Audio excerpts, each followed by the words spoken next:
Welcome to my YouTube automotive channel. In today's video I will show you how to fold the rear seats on a 2009 Chrysler Sebring.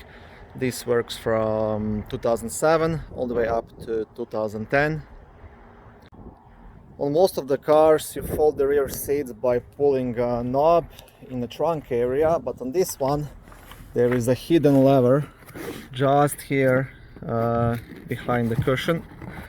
So if you pull it out, you'll see, and then just pull it towards yourself, and that's how you fold the rear seats. I will show you on the other side as well. Okay, so same thing. Somewhere here should be that lever to pull. Just pull it and the seat will get released. To put it back, just do it a bit harder and it's gonna pop right in.